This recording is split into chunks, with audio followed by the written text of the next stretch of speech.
First of all, for those who don't know where Chiapas is, where the Zapatistas are active, here I have a map of Mexico and Chiapas. So it's the southern eastmost country of Mexico on the border to Guatemala.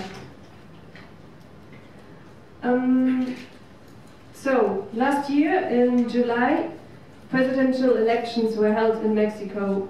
The winner of these presidential elections was Andrés Manuel López Obrador, or short AMLO.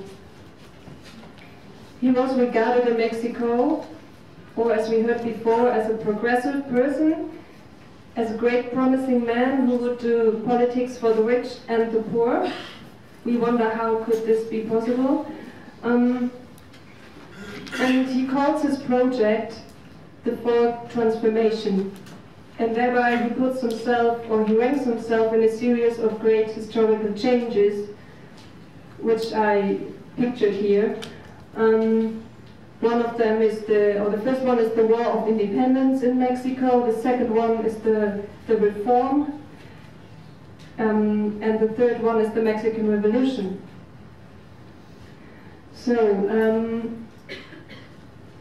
So he is referred to as progressive and left-wing, even not only in Mexico, but also here.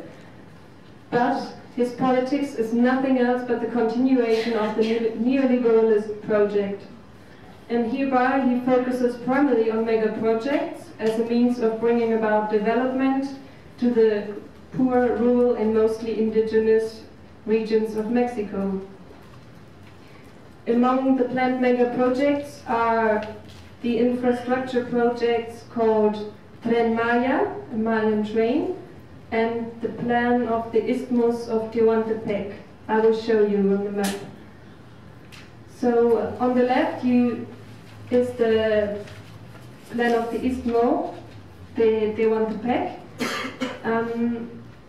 What is planned for this region is a transoceanic railway connection between the Atlantic and the Pacific.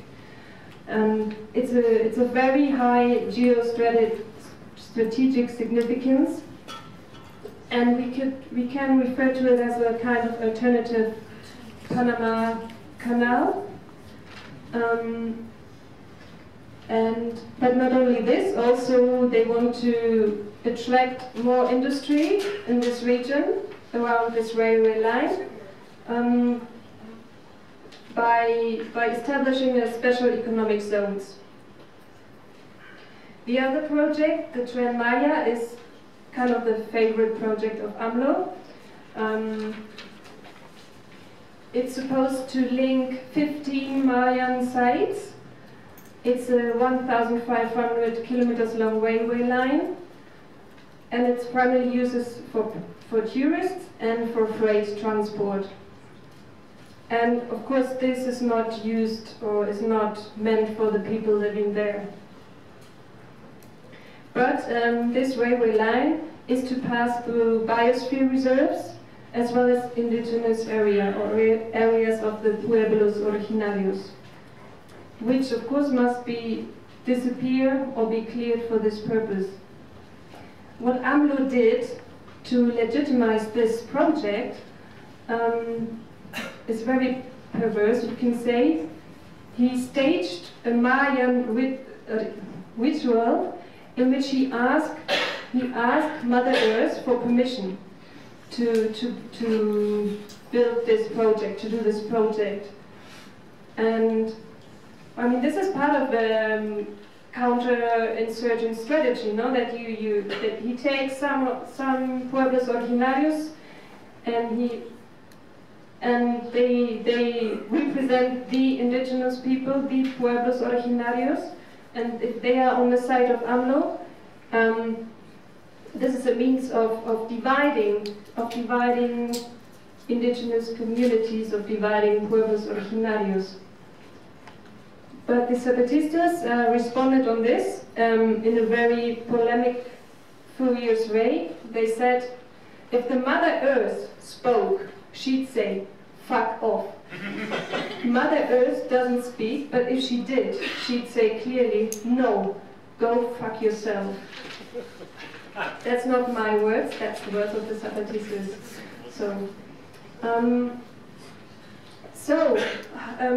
For implementing this project, which had the only aim of expropriating the pueblos originarios from their area, and it also means the destruction of their cultural and living basis.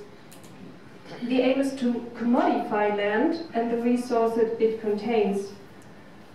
Land that has not been valorized so far, which had been left to the indigenous people before, to the pueblos originarios, but which now has value. So the Zapatistas call this even the completion of the primary accumulation. They actually do refer to Marx's wording by calling it's the completion of primary accumulation, and by this it uses methods from the beginning of accumulation, which is violence and war. And all those people who do not produce for capital, who do not consume, and who cannot get credits, have, economically speaking, no use, and thus become superfluous. So the only way out of this situation, the pueblos originarios have to fight and defend their land, because nothing less than their survival is at stake. The situation is this crucial, this, how do you say it? I'm missing words here, it's fucked up. So for realizing these projects, even the President AMLO, he implemented or he created a new military unit, especially for this purpose. And it's the so-called Guardia Nacional.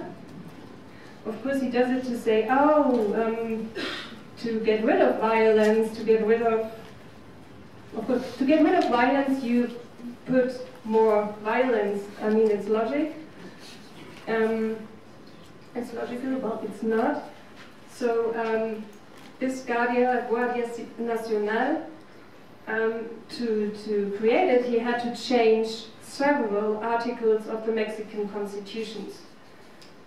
And also what they do, in addition to carrying out the expropriation for the mega projects, they also serve as support aids for securing the southern borders.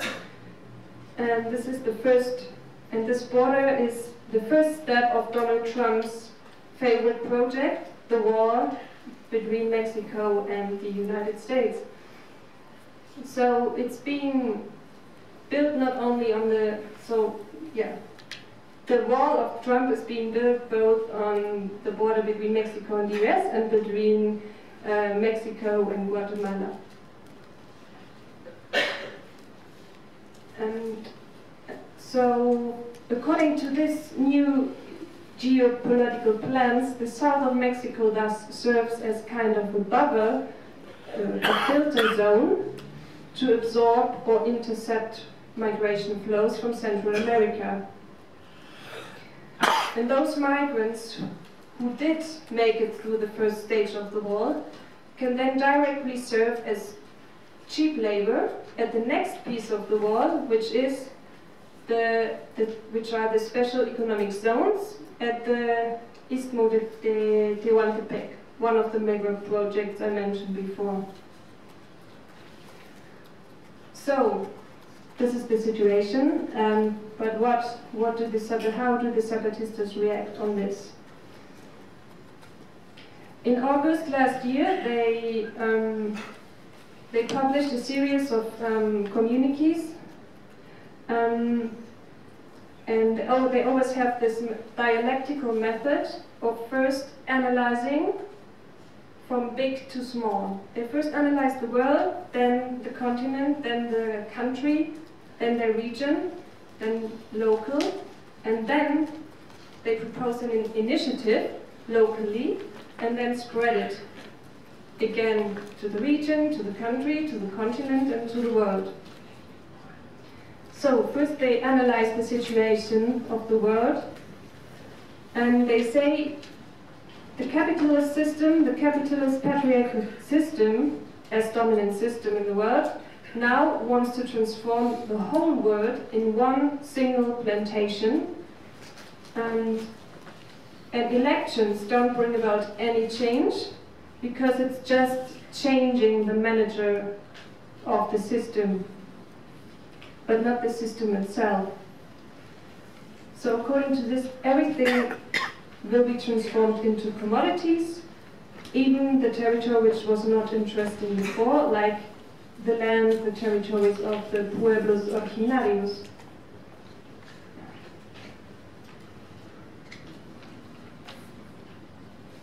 So, and they call it they call the politics of the new government a declaration of war. It's another war. It's the First World War, or the continuation of the First World War, because already in '97 they used this term to describe the new world order in which we live in since 1989, 1990. So it's just a completion, or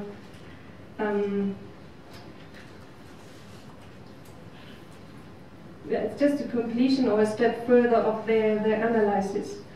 And they also have called it thunderstorm that was coming, or they have called it the capitalist hydra, which is to describe the system. And this system is causing a crisis which questions the existence of the planet as a whole. We have an environmental crisis, we have the so-called migration crisis, and we have the exhaustion of fossil fuels, and the remaining reserves become strategic sites. So the system reacts in such a way that it doesn't, that it goes on a kind of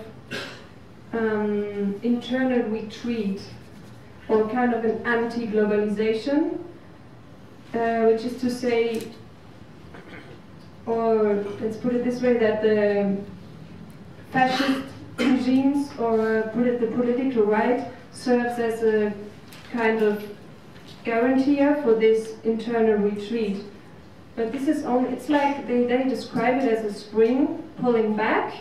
So this is like the internal retreat, but just to explode again, to prepare, so to say, to prepare for another step of the war. So what the Zapatistas do, or what the Zapatistas say, given this situation, they make clear we're not afraid. They are not afraid, and not afraid to stick to their convictions and to fight for them. Even if this may mean that they are alone, because that's also what they said in January this year in a communique, that they are alone, which also means that they are disappointed with parts of the left, or parts of the people who come and are interested, but then they leave again and you never hear about them again.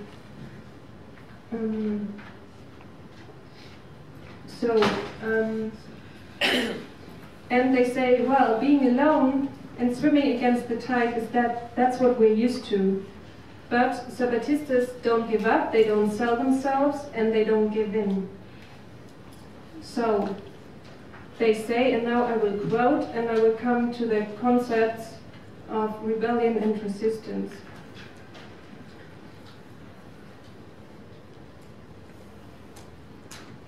We continue to walk with 2 feet, rebellion and resistance, the no and the yes, the no to the system and the yes to our autonomy, which means that we have to construct our own path toward life. Our path is based on some of the roots of the originary communities, the collective, mutual support and solidarity, care for the earth, cultivation of the arts and sciences, and constant, oh, this is a word I can never pronounce, vigilance, vigilancia in Spanish. Vigilance, thank you, against the accumulation of wealth. These roots, along with the arts and science, is our guide. This is our way, but we think that for other histories and identities, it might be different. That is why we say that Zapatismo can't be exported, not even throughout the state of Chiapas. Rather, each calendar and each geography must follow its own logic. So, rebellion for them means the no to the system, meaning the power to destroy. And resistance in this logic means the yes to the autonomy, but the yes to their autonomy, to the autonomy of the pueblos originarios, meaning the power to create. And as they advance in their struggle, they worldwidely search for allies, others who are not afraid. And they ask us seriously, are you afraid? Are we afraid? If you are afraid, well, we will search in a different place. But be honest to yourself. Are you afraid? Are we afraid? And they make clear what it means to take part in their struggle or to create an alliance with them. It means we can expect neither media attention, nor popularity or approval, nor payment. We even have to expect to pay for things out of our own pockets. We will have all and everyone against us if we want to condemn the predatory capitalist system and defend our convictions. They go on saying that they think it is important and necessary to continue fighting on the side of the pueblos originarios, because they are the most affected ones of the neoliberalist plans. However, they also make clear that this is not enough and that we need to reach the next level. And now I come to this picture. And this next level is the construction of a council that includes the struggles of all of the oppressed, marginalized, disappeared, and murdered. The struggles of political prisoners, of women who have been attacked and harassed, of children who have been prostituted, of all the calendars and geographies that delineate a map that is impossible within the laws of probability and eligible to polls and votes. The contemporary map of rebellion and resistance across the planet. So this means nothing less than the construction of a worldwide council, a worldwide network of rebellion and resistance. They even sometimes use the word federation or confederation in order to describe what they mean, with a clear reference to the Kurdish movement. But to understand this proposal, we have to go back a bit to understand it really, because it all started with the election which took place last year in July. But a year and a half before, there was an initiative of the Zapatistas, and this is often misunderstood even here. There was a lot of rumors, even in newspapers here in Europe, saying, "Oh, the Zapatistas are not participating in the elections," but they are not. What did happen, though, was they made the proposal to their longest ally, which is the Congreso Nacional Indígena, the National Indigenous Congress, which is kind of a roof organization of all autonomously organizing pueblos originarios, all pueblos who are not with the state, with the government, nor political parties. It's the longest ally since 1996. So they made the proposal to them to form to form an indigenous government council and to nominate its spokesperson, deliberately an indigenous woman, as independent presidential candidate for the upcoming elections. Because it was the first time in Mexico that it was possible to participate in the presidential elections with independent candidates. However, this was not with the aim of actually winning the elections and assuming power. Rather, it was seen as an offensive. It was an offensive against institutional politics from above, but using its structure in order to organize or reorganize themselves as pueblos originarios, and organize against the destruction from above and to strengthen one another in resistance and rebellion. And this was seen as to make the world, or to make the earth tremble. And this is a reference to the national anthems of Mexico, which has a line to make the earth tremble. And they call it, well, but now we need to, it's the time of the pueblos, and it's the time to make the earth tremble. However, the required signatures for this was not obtained. But this doesn't matter because it was not the aim of this offensive. Rather, the reorganization. So, not obtaining enough signature did not mean a defeat for the pueblos, for it was above all a matter of continuing to organize themselves against neoliberalism and for a dignified life. Because what had been achieved during this process of organization during this time was an enormous increase in the number of pueblos who wanted to organize themselves. And now there are many, many more people and collectives organizing an organization who have actually realized that the solution will never come from above, but only if we organize ourselves. So from below. So now the next step that is needed is an organization that goes beyond that that council, that indigenous government council.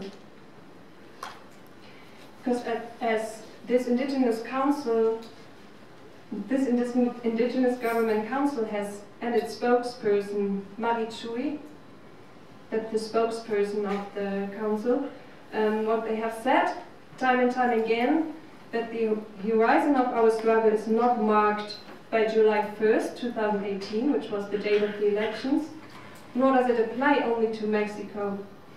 Resistance, rebellion, and the endeavor to build a world where many world fits is an international one and is not limited by the calendars or geographies of those above who exploit, disrespect, rob, and destroy us. So now, after the presidential elections, this proposal the Zapatistas had made and now make as a conclusion of the analysis they made actually means augmenting this indigenous governing council, and so that it is not only national and not only indigenous. And they propose now, and call on us here also, to discuss the following. And now this is the international call also. First, initiating or continuing the analysis and evaluation of our reality in which we live. Preparing and exchanging this analysis and evaluating it and, deriving from this, developing coordinated proposals for action. And secondly, initiating or continuing the analysis and discussion on the creation of a global coordination of federation or confederation of networks, as so far named by the Zapatistas' worldwide network of resistance and rebellion. So, this proposal is to be discussed not by every organization and every collective worldwide, and share the outcomes of this analysis with the Zapatistas. There have been one or two meetings in December and April, but in August this year they call on us again. They strongly reiterate their call, saying, start the analysis and discuss on the formation of an international network of resistance and rebellion, or whatever it may be called. So, to finish this, what the Zapatistas have done to open up, and maybe also coming back to the video we saw in the beginning, because they make this call on the 5th birthday of the Caracoles. The Caracoles are the centers of self-organization, self-government. And at the same time, they broke the military siege, meaning they expanded and consolidated their autonomous territory, which was their response to the repression that has increased significantly since the new president took power. The Zapatistas call this step in memory and honor of the murdered comrade Sammy Flores, who also resisted. He's not a Zapatista, but he also resisted against the mega project. So they call this campaign Sammy Flores Vive. And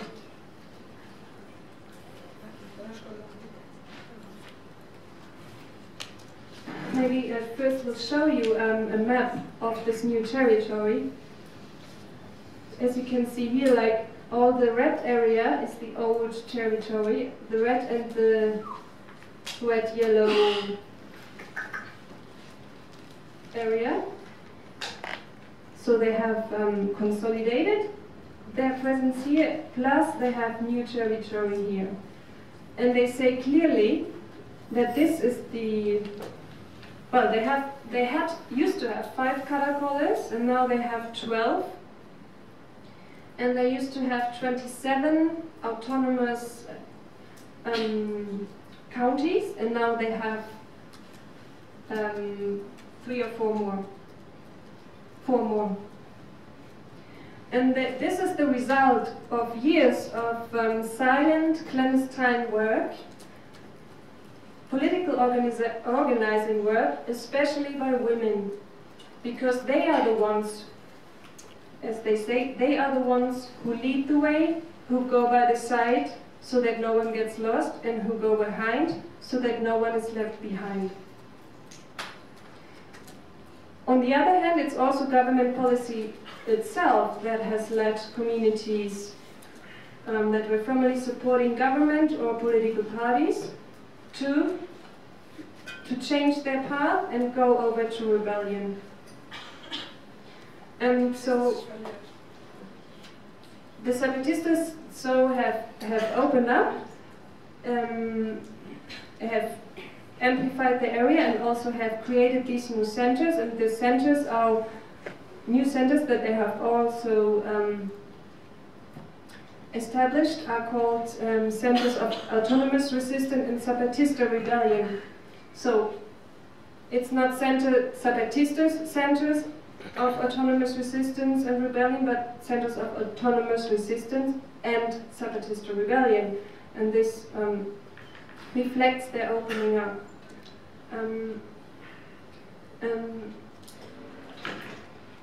So I was going to show you another video of about 2-3 minutes of this amplification of their territory, how they did it. I know my time is over, but I would really like you to show this in video. I just do it now.